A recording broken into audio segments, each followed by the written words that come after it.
This segment of Coast Life is sponsored by the Spice and Tea Exchange of Rehoboth. Well, it's not a Thursday here on CoastLife without spilling a little tea and spilling a little drama, thanks to our friends at the Spice and Tea Exchange on Rehoboth Avenue in Rehoboth Beach. And this one might take you back to your childhood a little bit when we get into the details of this drama. But for now, Charlie, tell us, what tea are we drinking? Okay, here's what we got, and listen up because it's an interesting name. We got blueberry black tea. It's a black tea from Yunnan, China. It's mixed with a luscious blueberry for a bold flavor combination. It's also got delicious served hot or cold. Ooh. And it makes a stunning iced tea. I love versatility when it comes to drinking either hot tea or an iced tea, especially this time of year where like maybe you're not sure what the weather's going to do that day, so you can brew it either way. Thursday you need the hot tea, Saturday you need the cold tea. Exactly. I'll give us a little pour. You can smell the blueberry when you pour it too. So you know that's fresh. I can't wait. But now we're going to dive into our drama tea. Yeah, let's hear what we got. I can't wait. Always have something to say here. Yes, we all have opinions, and I think this one is going to spark a few. So, a mom will not let her 6- and 8-year-old kids. So we're dealing with 6-year-old, 8-year-old. She's not going to let them play outside unless an adult is around. Other neighborhood kids roam freely, and now one mom says that she's being kind of overprotective, not letting her kids be independent. So the question boils down to, what do you think? Is she doing the right thing? Should she loosen the reins a little bit? We've got some people that have chimed in the conversation, but Charlie, I want to hear your thoughts on this. Well, the first thing I thought of when I heard that is just how different things are today than just a couple decades ago. Some of that is good, some of it isn't. 6 and 8 is pretty young. It is pretty young. I think pre-double digits, I understand the overprotectiveness, and I don't know that it's even necessarily good to call it overprotective. Yeah, it's just protectiveness. It also sort of depends on what kind of neighborhood you live in. Do you have a big backyard? Is that yard fenced in? Are they near the road?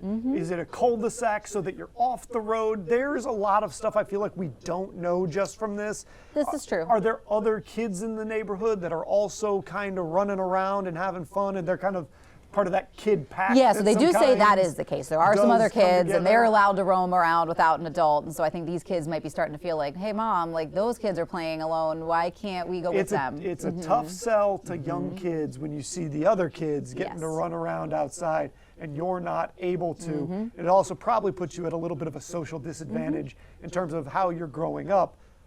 But we do also have to worry about, somebody getting hurt, injured, something worse happening. So I'm a little both sidesy on this one. And again, I do think some of the specifics matter here. And I think that the double digits thing actually does play a role here. I think 8 and 6 is pretty young. 8 is young to watch a 6-year-old. If it was 11 and 9, little different. Then you feel a little bit more at ease. But also, I don't know how old the other kids in the neighborhood are. Is there are they a way 12-year-old older? in the group that's kind of keeping an eye on things? That stuff makes a difference. It does make a difference. So you guys have taken to the comments as well. Steve says, not in these times. Mom is in the right, not overprotective.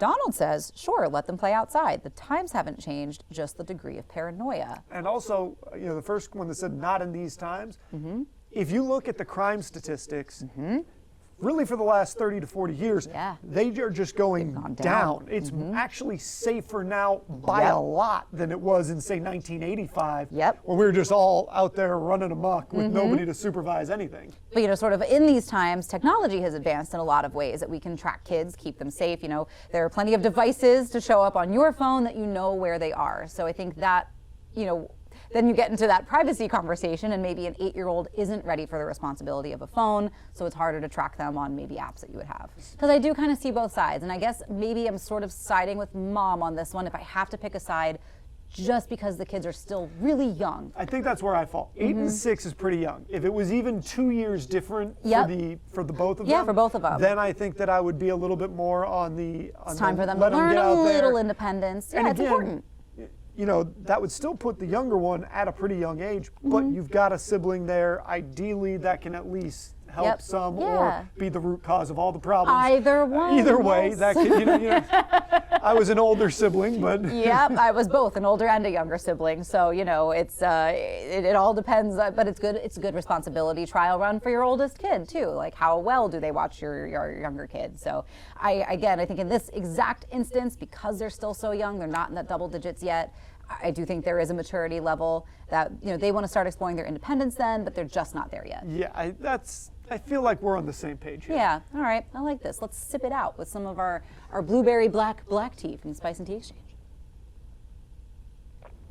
That is That very lovely. smooth. And I can see how that would make an amazing iced tea. Either way on that one, but like that tastes like a blueberry muffin. Yes. It's delightful. Oh, yeah, it does. That's a great. Yes, that's exactly what it tastes like, Charlie. So get yourself some of this tea or any of the other delicious teas that they have at the Spice and Tea Exchange on Rehoboth Avenue in Rehoboth Beach. You can also check out all the spices.